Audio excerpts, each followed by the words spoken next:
Salut à toutes et à tous, j'espère que vous allez bien. Et comme je vous l'ai dit dans la vidéo top 10, donc voici la vidéo qui suit, donc qui est la review du Transformers Studio Series Deluxe Class Top Spin.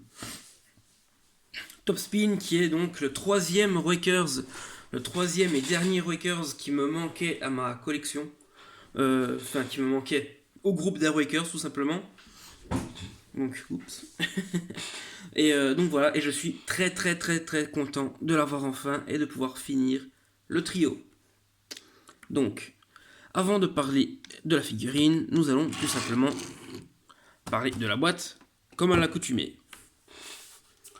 Donc, pour ce qui est de la boîte, donc comme vous pouvez voir, on a donc un magnifique artwork de Top Spin, qui est tout simplement le même que l'artwork qui avait été utilisé dans les affiches publicitaires pour le film en 2011, tout simplement.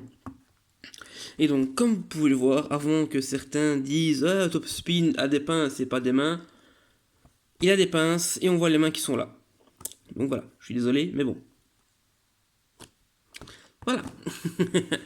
Et si vous êtes toujours pas là convaincu, dans la scène où les Autobots reviennent à Chicago, où lui et les deux autres démembrent un Decepticon, on voit pendant le speech d'Optimus qu'il n'a pas ses pinces déployées et qu'il a tout simplement des mains. Donc voilà.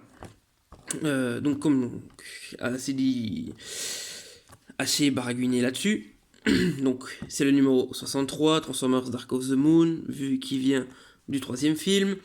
Studio Series, Autobot Top Spin, logo Autobot, 8 ans et plus, Hasbro, Transformers en rouge sur fond noir, le logo Transformers Generation, Takara Tomy, au-dessus Transformers Dark of the Moon, en dessous des blabla. Sur le côté ici, donc on a un tout nouvel artwork de Top Spin qui est vraiment très bien. J'aime beaucoup, j'aime vraiment beaucoup. Et puis voilà, on peut voir aussi que sur son front, il porte le logo Autobots. Donc voilà. Et puis le logo Autobots ici, comme à l'accoutumée sur la boîte Series. Derrière, on a tout simplement le produit qui est en boîte. Donc on a le mode robot, le mode véhicule, 15 étapes. Voilà, taille, apparence et décor inspiré du grand écran, même si le décor, ça fait 3 fois qu'on l'a avec les Wakers. Parce que oui, pour ceux qui ne le savent pas, le décor qu'il y a dedans, c'est le même que pour les deux autres. Donc voilà. J'aurais aimé qu'il y en ait un qui nous fasse un décor avec la navette, tout simplement. Mais bon. On peut pas gagner à tous les coups. Donc on a une petite bio aussi, Top Spin et les Wakers pulvérisent les Decepticons. Ce qui est avéré vu comment ils sont en train de démembrer un Decepticon dans le film. Donc, bataille de Chicago, donc voilà, donc la pub pour General Motors, NASCAR, avec un QR code que je n'ai pas scanné, donc si vous voulez scanner, voilà, vous en prie. Donc voilà, inclus donc tout le fameux décor, du blabla. Sur ce côté-ci, donc on a simplement la tête de Top Spin en agrandi de cet artwork-ci, avec le numéro 63 ici au-dessus. CO Series encore une fois écrit sur le côté. Et sa classe, donc Deluxe Class en différentes langues. Donc voilà pour ce qui est de la boîte. Donc maintenant on va parler à proprement parler de la figurine. Donc qui est tout simplement le mode armé, donc comme on a vu en 2011 pour la figurine. Donc voilà, avec quelques différences. Toute la section ici à l'arrière est différente du Deluxe de l'époque. Franchement, il n'y a rien à dire. Vraiment sublime. Niveau détail, c'est ouf. Très ouf. Numéro 48 ici. Numéro 48 qui n'est pas continué à l'arrière. C'est dommage. Qu'on retrouve aussi sur le côté ici. Donc voilà, donc on voit Impala, donc qui est tout simplement la Chevrolet Impala, modifiée pour les trois. Et puis, pour l'undercarriage, voilà. On voit tout, à part les bras, bien entendu, mais on voit tout. Et sinon, pour ce qui est des roues, donc on a marqué Rockers Ultra ou Ultra Rocker, ça dépend la façon, la façon dont vous préférez le lire. Personnellement, je préfère Ultra Wakers, ça fait plus cool. Et puis on note simplement le logo NASCAR ici, en jaune, avec NASCAR écrit en noir. Tout simplement, qu'on n'a que d'un seul côté, visiblement. Donc voilà. Avant de parler du petit bémol que je retrouve à la figurine, en mode véhicule, on va passer à la comparaison avec Roadbuster et Elite Foot. Tous les trois enfin réunis. Ça fait vraiment plaisir de les voir ensemble. Et ils rendent vraiment bien, je trouve, tous les trois. Donc voilà, enfin, on a les trois Wreckers. Et j'ai les trois Wreckers, du coup, par extension. Tous les trois en mode armée. Ce qu'on n'a pas eu la chance d'avoir en 2011. Étant donné que Roadbuster était en voiture normale, tout simplement. En Chevrolet Impala non modifié. Et que Elite Foot était hors de prix. Donc voilà, fallait carrément vendre un rein, si j'ai envie de dire, pour avoir la chance de se le payer. Donc voilà. Donc les voici enfin tous les trois réunis, et comme je l'ai dit, ils sont vraiment sublimes. Tous les trois ensemble. Et pour le fun, voilà, on a Steel Joe avec. Donc voilà pour la comparaison. Et puis aussi, petit truc que je vais parler lors de la transformation, c'est il y a quelques points qui ressemblent énormément avec Roadbuster à mon avis. Le moule a été inspiré par celui de Roadbuster. Alors est-ce que c'est un remold ou directement ou un remold tellement modifié, tellement un moule qui a tellement été modifié qu'on pourrait dire que c'est un moule différent, je sais pas. Donc ce sera à vous de décider ce que vous voulez, tout simplement. Donc pour ce qui est donc des bémols, tout simplement les armes. Voilà, c'est quoi ça? Enfin, je sais pas, mais Hasbro, merde quoi. Enfin, je sais pas, c'est pas des trucs pointus, donc pourquoi les avoir fait en plastique souple? Merde! Je suis désolé, d'habitude je ne râle pas pour ce qui est du plastique souple. Parce que je comprends pourquoi on l'utilise. Quand c'est des trucs pointus qui pourraient... quand on donne ça à un enfant en bas âge, de manipuler, puis j'ai envie de dire, quelle personne censée donner ça à un enfant en bas âge aussi pour qu'il puisse faire se crever un œil. Ok, là je peux comprendre. Mais là, il y a plus de risques de se crever un œil avec l'avant de la voiture qu'avec les guns. Donc voilà, enfin... Parce que le problème, vous voyez, c'est que... Vous voyez, voilà, c'est ça. C'est vu que c'est du plastique extrêmement souple, ça se déforme dans la boîte. Voilà. Et du coup, ça fait quelque chose de moche. C'est quelque chose que je déteste. Et voilà pourquoi, là, je râle comme pas possible sur le plastique souple. Encore une fois, je dirais, parce que les pinces aussi, pour ceux qui ne sont pas au courant, sont en plastique souple. Pour les pinces, je dirais quoi, la façon dont elles se mettent en mode véhicule, ok, je pourrais comprendre, vite fait. Ah, ça aurait été que les pinces, ok, ça passe. Mais les guns, s'il vous plaît, Hasbro, pourquoi? Ça n'a aucun sens. Ça n'a aucun sens. Je suis désolé. À part avoir des armes complètement déformées une fois qu'on les sort de la boîte, je suis désolé, ça ne sert à rien. Donc voilà, c'est le petit... le petit gros moins, j'ai envie de dire, pour la figurine, pour le moment, j'ai envie de dire. Donc voilà, et puis pour ceux qui se demandent, oui, on peut mettre les effets de le Siege of Rise, comme vous voulez. Encore même ça, c'est difficile à mettre tellement c'est souple. Voilà, on peut le mettre, c'est compatible, donc si vous voulez. Voilà. Encore une fois, juste parce que j'ai sur la main, on aurait utilisé, voilà. Là ici, c'est du plastique souple, vous voyez, mais on pourrait limite dire semi-souple. Parce qu'il y a quand même une certaine dureté dans le plastique. On aurait utilisé ça, ce type de plastique-là, pour les armes. Ok, ça passe complètement. Ça aurait passé complètement pour moi. Certes, ça aurait été du plastique un peu souple, mais pas souple au point de déformer les armes dès que tu les sors de la boîte. Je suis désolé, pour moi ça ne va pas. Non, comme vous voyez, voilà, ça fait moche. Encore cette arme-là, j'ai pu plus ou moins la rattraper. Celle-là, voilà quoi, ça pète les couilles. Désolé de dire ça comme ça, mais bon, ça me fait chier. Voilà, voilà. Donc maintenant, après ce petit coup de gueule, j'ai envie de dire, on va passer à la transformation.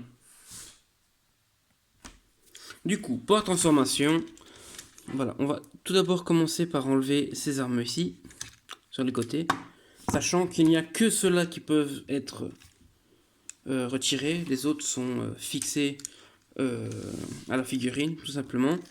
Ensuite, donc vous allez donc déclipser. Ah non, j'ai fait oublier. On enlève les pinces qui sont encore une fois qui sont pluguées ici, tout simplement. Et comme je vous l'ai dit, qui sont en plastique souple. Et encore là ici, c'est un plastique souple qui qui est beaucoup plus rigide, je trouve, que les armes-ci. On va mettre les pinces de côté. On enlève celle-là aussi, on la met de côté. Donc voilà. Vous voyez, ça en remplissait tout simplement le creux qu'il y avait ici. Ensuite, on va venir déclipser donc toute cette partie-ci, toute la portière. Comme vous voyez, on a une double articulation ici, une double charnière, voilà. Et c'est tout simplement clipsé ici. Il y a le petit peg bleu. Et on va tout simplement venir le déclipser. Pareil de ce côté-ci. Voilà. En même temps, donc, ça va venir se déloger ici. Hop. Ensuite, donc, on va venir donc, déclipser ici. Et tout simplement, hop, ramener comme ceci. Et venir tout simplement plugger l'ergot qui se trouve ici dans le trou ici. Voilà. Ainsi donc le trou c'est tout simplement avec le socket du ball joint, tout simplement. Hop, pareil ici, on ramène, on clipse, voilà. Pour le moment. Ensuite, on va tout simplement venir déclipser l'avant. Donc, petit conseil que je vous donne, c'est donc d'abord de venir clipser un peu, enfin clipser, venir un peu plier les jambes, puis hop, les déclipser parce que cette partie-ci est galère à faire. On a tellement peur de casser le plastique en forçant, c'est dingue. Et c'est le petit bémol que j'ai pour la transformation. Mais sinon, à part ça, il n'y a vraiment pas de problème. Ensuite, donc on va venir prendre la partie ici. On va venir sortir les bras. Donc comme je vous l'ai dit, cette partie-ci est très semblable est très semblable à la transfo de Roadbuster, car les bras viennent se loger exactement au même endroit et se transforment de la même façon. Donc voilà. Et on retrouve également cette pièce ici qui est identique à la pièce qu'on retrouve sur Roadbuster. Donc voilà. Donc ce qu'on va venir faire maintenant, c'est on va venir pivoter cette partie-ci, le toit ainsi que la vitre, et on va rabaisser tout ça ici pour venir le loquer, ça donc tout simplement dans le corps. Donc voilà. On va juste faire les jambes. Donc ici c'est très simple.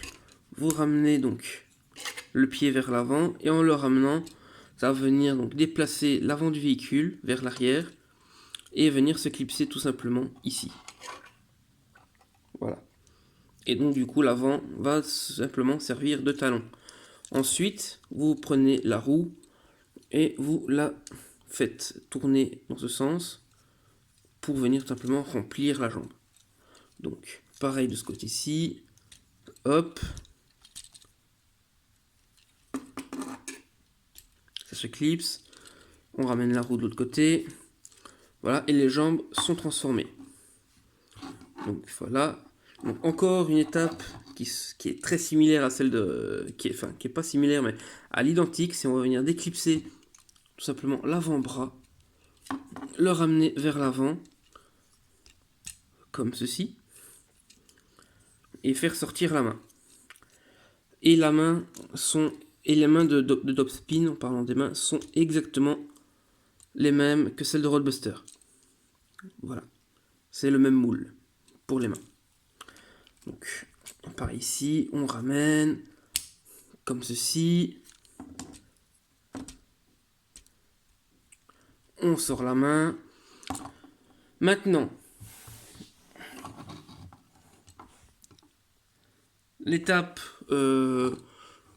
suivante, donc soit vous faites comme c'est mis dans la notice directement, vous venez simplement plugger ça ici, ce qui est personnellement je n'aime pas du tout, ou tout simplement vous faites comme moi là ici, où vous mettez simplement comme dans le film, un peu en angle.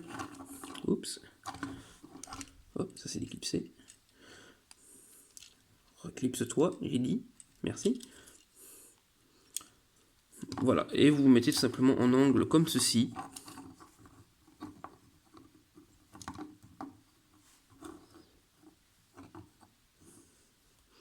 Et vous avez Topspin de transformer. Donc avant de passer aux articulations et aux comparaisons, on va faire un petit tour au niveau des détails, car comme vous pouvez voir, je ne sais pas pourquoi il y a un reflet de la caméra là ici, c'est horrible.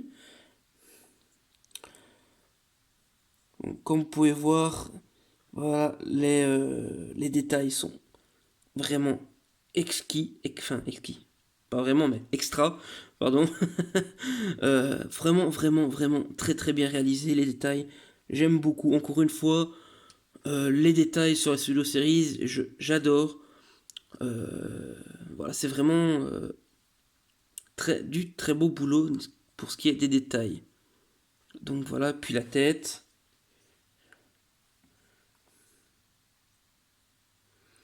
Qui est tout simplement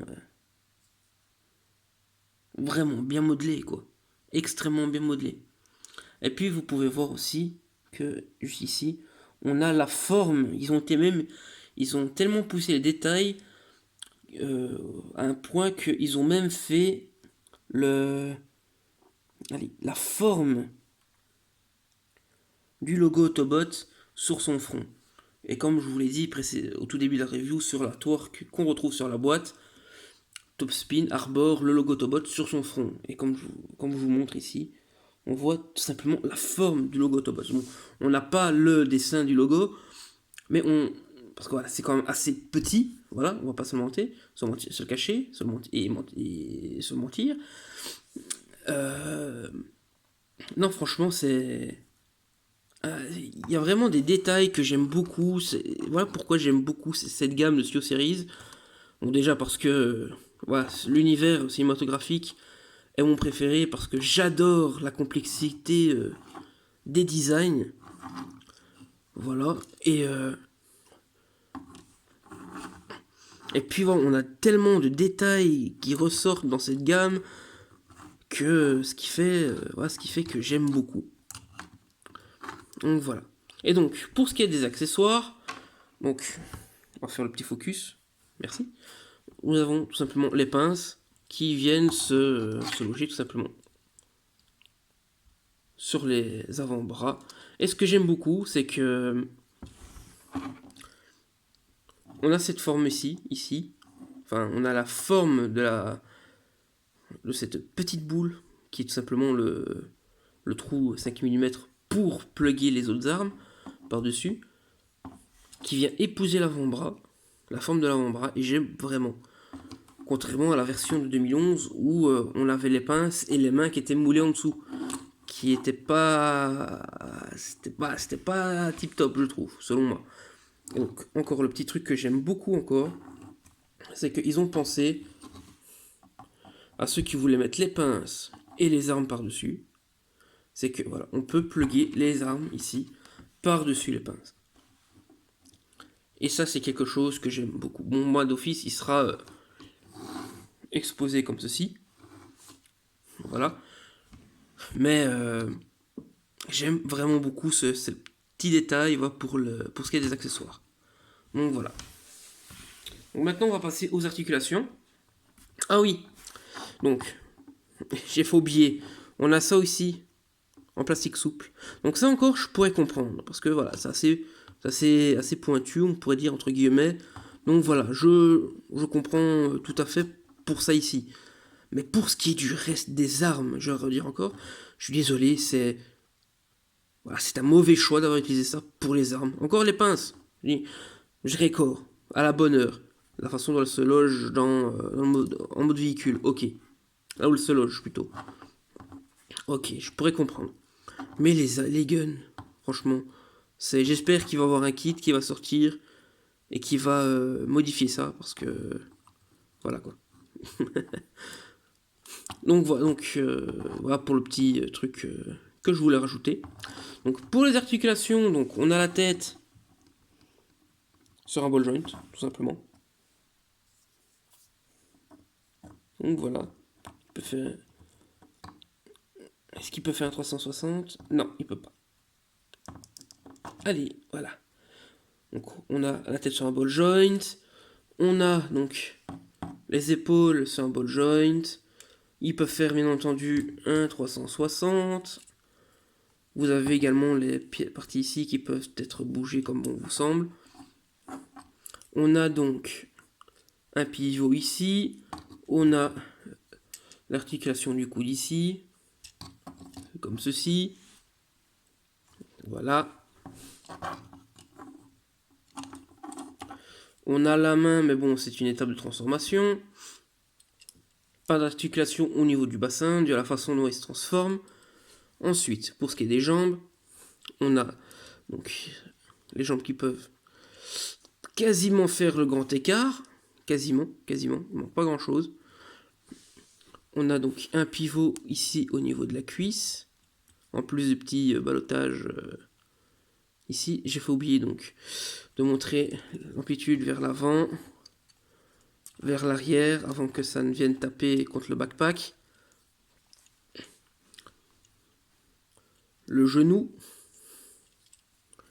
un peu moins de 90 degrés.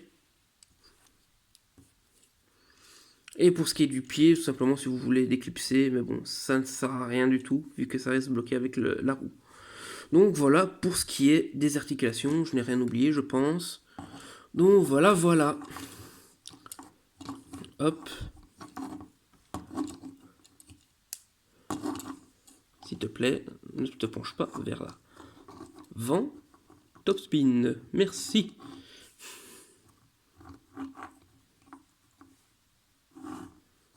Hop.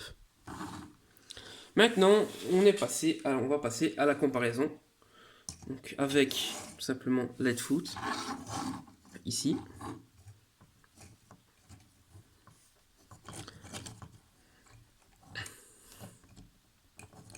Qui visiblement ne veut pas tenir droit non plus.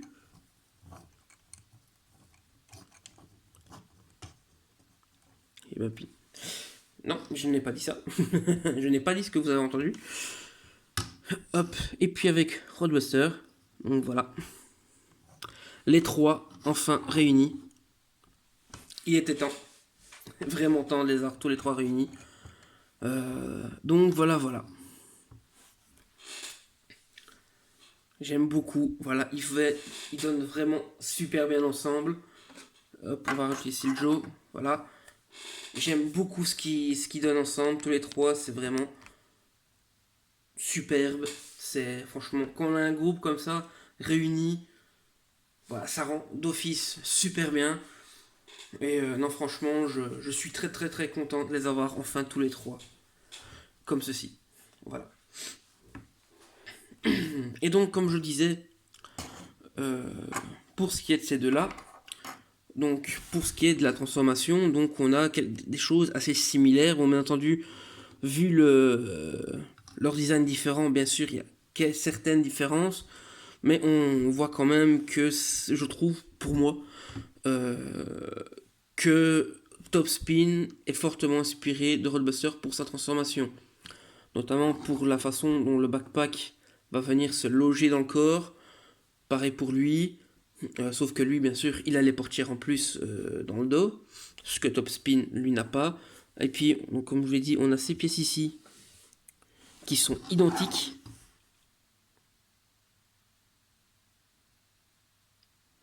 Voilà. Quoi d'autre? Il y avait autre chose. Ah oui, les mains qui sont identiques également. Voilà, il y a vraiment certaines similitudes entre ces deux-là. Donc, est-ce que on peut le considérer comme un remold? Oui et non, oui et non. Parce que voilà, Topspin est quand même radicalement différent de par son design, donc on peut dire qu'il est inspiré de Roadbuster, mais finalement je ne pense pas qu'on pourrait qualifier ça de remold. Voilà. Voilà. Et donc, cette fois-ci, je n'ai pas oublié le fameux décor. Donc voilà, qui est tout simplement la zone où les Heroickers tout simplement se battent contre j'ai oublié son nom, le Decepticon basé sur le monstre de Cloverfield, Defcon, voilà, je suis revenu là, à l'instant sur son nom, qui est tout simplement sur le pont, voilà, sur un pont de Chicago. Et donc voilà, c'est pour tous les trois, c'est le même décor. J'aurais aimé que ce soit avec Roadbuster, avec Topspin ou avec Leadfoot, qu'on ait tout simplement le décor du Xantium, voilà, où ils vont quitter la Terre, dans Dark of the Moon, tout simplement. Parce que je trouve que voilà, c'était approprié pour eux, vu que c'est la première scène où on les voit, tout simplement. Où on les aperçoit, tous les trois. Donc voilà. Et donc voilà, c'est ici que cette review va s'achever. Donc désolé pour la longueur, donc voilà, j'avais certaines choses à dire. Et donc voilà, donc j'espère déjà que cette mise en scène vous plaît beaucoup. Donc voilà. Et donc j'espère que la review vous a plu déjà en elle-même, que la figurine vous plaît. Donc si c'est le cas, n'hésitez pas à aller voir sur Yakon Store avec le code promo Nelios, car c'est grâce à Yakon Store que j'ai pu me le procurer. Donc voilà. C'est tout simplement ça. Donc n'hésitez pas à aller voir, à l'acheter sur le site Yakon Store pour la figurine si elle vous intéresse, ou toute autre figurine Feo Series ou autre. De toute façon, le lien de la figurine du site sera dans la description ici en bas, et mon code promo, donc Nelios aussi, sera inscrit dans la description de vidéo. Donc voilà, donc j'espère que cette vidéo vous a plu, tant que moi ça m'a plu de la faire, de la tourner, donc voilà. Donc j'espère que vous allez bien, et j'espère qu'on se retrouvera également pour la prochaine review qui devra arriver la semaine prochaine normalement si tout va bien. Et donc voilà, comme je vous l'ai dit dans la vidéo top 10, n'hésitez pas à